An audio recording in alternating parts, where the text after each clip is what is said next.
Nous sommes allés voir dans les défilés côté backstage pour noter les nouvelles tendances en maquillage et en coiffure à adopter dès maintenant. Tout d'abord, les grands sourcils sont à l'honneur. Si vous avez la chance d'en avoir des épais, gardez-les. Sinon, faites comme dans de nombreux défilés, dessinez-les dans des tons sombres, proches de la couleur de vos cheveux.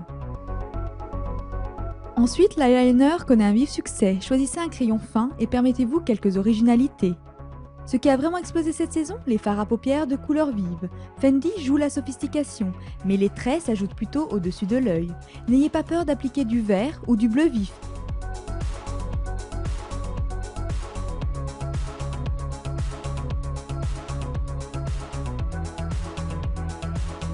Voire même des paillettes comme chez Christian Dior. Le retour des années 80 et l'envie de s'amuser se fait ressentir jusque dans le maquillage.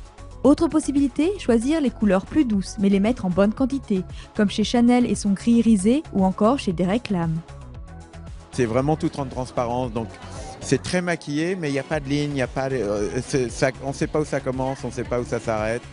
Enfin, du côté des lèvres, le rouge est bien sûr présent, mais attention à l'application, il faut que cela soit parfait. Exemple sublime à suivre chez Prada. Coup de cœur pour l'orangé chez Missoni, le rose chez Dries Van Noten et le fuchsia d'Haider Ackermann. Passons à la coiffure. Les coiffeurs travaillant pour les créateurs imaginent toujours de grandes nouveautés pour les cheveux, et certaines coupes sont vite à adopter dans la rue. Pour 2013, suivez les conseils de Laurent Philippon.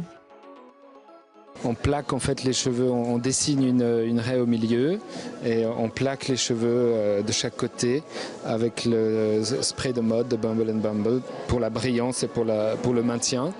Et en fait il y a un effet presque mouillé, gelé comme ça jusqu'à mi-longueur et les longueurs tombent dans le dos.